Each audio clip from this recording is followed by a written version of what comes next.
Hi guys, welcome to another video. Today I'm going to be going through my March TBR with you. Now previously I have said that I don't like setting TBRs for myself and putting it out there for everybody because I feel like there's a bit of pressure then to read exactly what is on my list. However, I have sort of had prompts this month because I basically couldn't work out what I wanted to read because I have so much to read, and I was getting into that feeling of just wanting to read all of the books. So this is going to be a TBR that was previously chosen in the middle of February. I had wrote little prompts out on paper and then I numbered those papers and I sent a picture to Claire and was like, pick 7 numbers. And she did, and I went along with those prompts, and I will try to remember what the prompts are as I'm going through them because, as I said, middle of February, probably a little bit earlier than that actually. But yeah, so I hope you enjoy. So the first, I think, was, obviously I have my buddy read every month with Claire, and I decided that because it was my turn to pick, I wanted some Schwab. So we are going to be reading The Near Witch. When I've been filming this, we have already started it. I am a little bit behind, but I can already tell you that I am going to love this book because it is very edgy, sort of low-key dark, but not too dark because obviously it's still a middle grade. So that will be my buddy read for the month, and depending on how things go, I think we're going to smash this really quickly. It was set up into, I think it was something like 6 sections. As I said, I am behind, but last night I did read 2 sections in the space of an hour, which isn't bad, I don't think. I don't know much about the ins and outs of this one other than a stranger comes to this town called Near, and nobody knows who he is, nobody knows where he's from. He's there one minute, disappears the next, and strangers don't usually come to Near. Everybody knows everybody in this town and they want to know what he's doing, but then other children start going missing. So obviously this stranger is ultimately accused of taking these children. That is pretty much all I know about this. I wanted to go in quite blindly on this one because, again, I wanted it to be nice and creepy and have that sort of vibe of shock when it came to finding out the revelations of it. This is the Waterstones special edition with the beautiful sprayed or stenciled sprayed edges.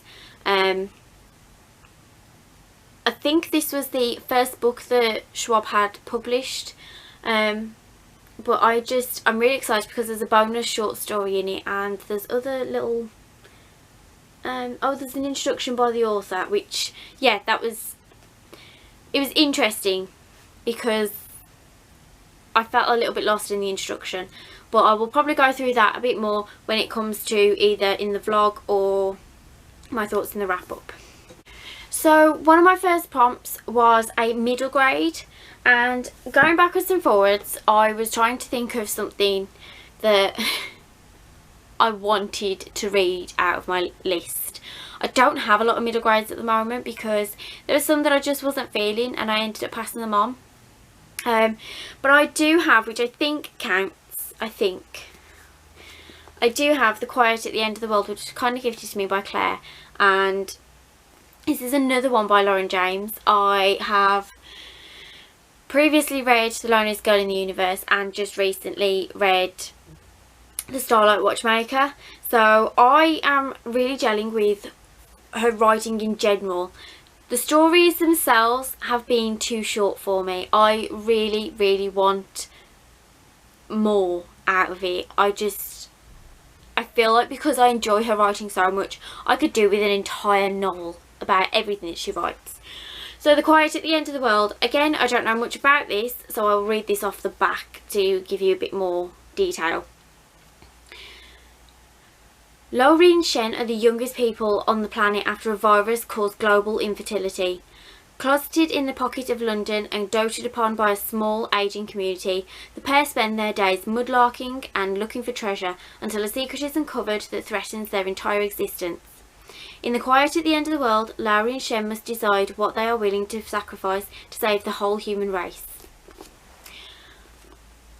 I feel like this is going to be quite a romantic book, but at the same time, surely it can't get too in-depth because middle grade, but we will see. So my next prompt was a book under 300 pages. This rings up at 298. Now, A Song for a Whale was what I had picked for my Believe-a-thon for real life issues, as Iris is completely deaf, but nobody in her school is able to communicate with her, and they are just constantly tapping her, coming up to her, thinking she should just be able to know that they're there, and silly things like that. However, she finds out that there is actually a real life whale called Blue 55 who is also unable to communicate with its own kind. I really like the idea that she might be able to find even a different species who she can relate to. I have a feeling it's going to go along the lines of she's going to try and help the whale find a way of communicating with other whales, and then realise herself ways that she can communicate with other humans. However, as I said, this was my choice for Believe-a-thon and I didn't get around to it, so I really wanted to try and get to it this month. My next one was a friend's pick. I basically got, I think it was like a list of 5 or 6 books, and I sent them to Kirsty and I said pick one. So in picking one, she got very excited because she was like, I have this one, let's buddy read it. So it's also turned into a bit of a buddy read, but that is Love Boat Taipei, and this is by Abigail Hing Wen. And again, these are pretty much recent books that I don't really know a lot about. I briefly read them, read the synopsis, and was just like, yeah.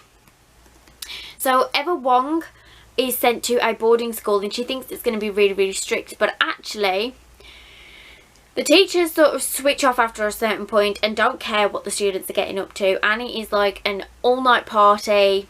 There's so many illegal activities going on, and I am all in for this.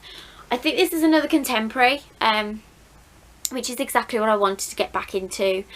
I am definitely fulfilling my resolution of reading out of my comfort zone. But yeah, so that is a friend's pick. I've already sectioned it up, as you can see in the little tabs at the top. I've already sectioned it up, so hopefully I'll be able to get to that quite quickly. My next prompt was a own choice, which obviously these are all my own choices to an extent because I just fill in the prompt.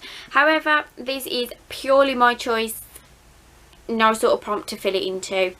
And I have chosen Cassandra Clare's Clockwork Angel.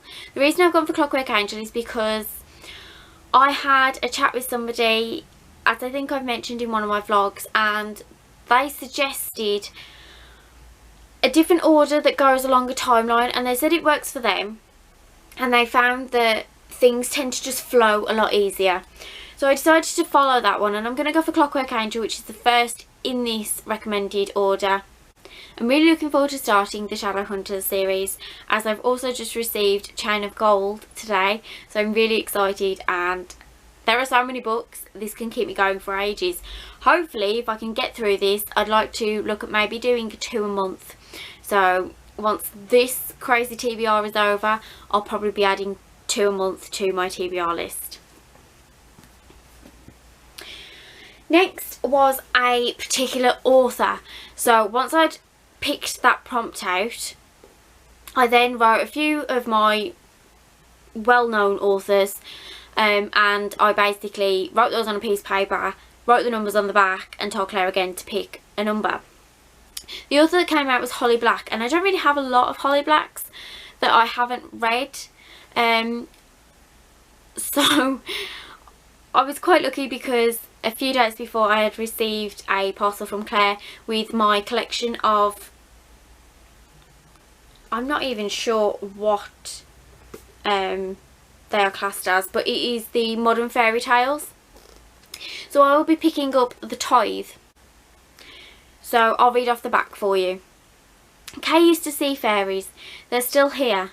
But Kay is not a child anymore. Now 16, she's dragged into the thick of their dangerous, frightening world, a realm where black horses dwell beneath the sea, desperate to drown you, where the sinister thistle witch divines dark futures, and where beautiful fairy knights are driven to perform acts of brutal depravity for the love of their uncaring queens. There Kay finds herself an unwilling pawn in an ancient power struggle between two rival fairy kingdoms, a struggle that could end in her death. This could be quite interesting, and I'm not holding my hopes up too high because Cool Prince was good, Wicked King was not great, and Queen of Nothing again was not great. So unfortunately Holly Black isn't massively winning in my books. However, I am willing to give her another chance with these, as I also read Doll Bones and that was fantastic. So I'm hoping that this is going to be another case of Holly Black surprising me. And then I have the book that I am reviewing this month, and my review will be up on the 18th of March. I will be double checking that and I'll put that down somewhere on the bottom of the screen. But this is A Conspiracy of Bones by Kathy Rakes. If I've got that wrong, I apologise extremely because I am just awful with pronunciation. I'm not going to give too much of this away because I prefer to keep everything under wraps until my official review comes out, especially when it is done through a book tour. This one in particular is done by Dark Room Tours, so yeah, I will be keeping that under wraps. However, I was absolutely astounded by the presentation of how it arrived. I will be holding on to the props dearly because it's just incredible to receive something like that. Okay, so now we get on to the book read-alongs, book groups. I will be taking part in the Elderling-along, and I will be starting Assassin's Apprentice in March. I haven't read any Robin Hood books. I haven't really paid much attention to what the books are about, but every time I've seen it pop up, there's just been something inside me that's gone, you'll really enjoy this. I will be taking part, and I will leave the link below if you decide that you would like to have a look at the announcement video and see if it's something that you really would like to take part in. My other read along is the Cosmere Long, which I believe is hosted by Rachael Marie. There are going to be different hosts for each book, but this is a bi-monthly book read along because of how big the books are, and they are massive. So I started Elantris, which the read along for this started in February and it pans over to March, and we need to have this finished by the end of March. I am still only 98 pages in, and there are a lot of pages. There's just under 600 pages in this book, but I am already really enjoying Brandon Sanderson's writing. I have said over the last few months that I really wanted to try Brandon Sanderson, but I was just really intimidated. But I feel like this read along is a really good way of getting me into it, and if I'm stuck or if I have questions, they've got a Discord set up and people are not judgy, and it's fantastic because it just means if I am a little bit confused by something, I can just pop up and say, look dudes, I'm confused. And people are explaining stuff left, right and centre if you need them to. They are all in for this, and so am I. I am, although it looks like I have a long way to go, which I do, I have no doubt that I will be able to get through this by the end of March. So that was my official TBR until I then decided that I was going to take part in the middle grade monthly, which I said I wasn't going to do, and I even said to Claire, if I tell you that I'm going to take part in any more read-alongs or book clubs, tell me no, just stop me. But she didn't. So the middle grade monthly, which is hosted by Gav and Jade, this month is 2 books, so A Pinch of Magic and A Sprinkle of Sorcery. Now, A Pinch of Magic by this point, because we are on March the 4th, I have already finished A Pinch of Magic. I will be obviously leaving my thoughts and ideas on the book for my wrap up and a little bit in my vlogs. But I have started A Sprinkle of Sorcery today, and I'm already very, very close to finishing it. So I'm very, very happy to say that these 2 books have not caused a massive effect on my official TBR. I am zooming through them. I'm listening to them on script as well as reading physically with A Sprinkle of Sorcery. I am loving it. But they are now officially my TBR books for March. There is no more. As much as I would like to say that I will fit Crescent City in, I very much doubt that, because that is a chunky book. I won't be reading Chain of Gold because I need to read the previous ones in the Order of the Shadowhunters.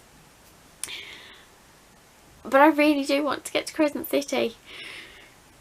But this is a very, very ambitious TBR, and I realise that.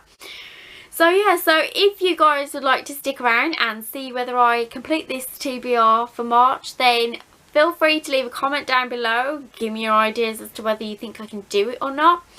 Obviously my vlogs will keep you updated as to how I'm getting on with the TBR, and then there will be the wrap up at the end of March. If you've liked this video, don't forget to hit the like down below and subscribe if you haven't already. I will see you in the next video. Bye!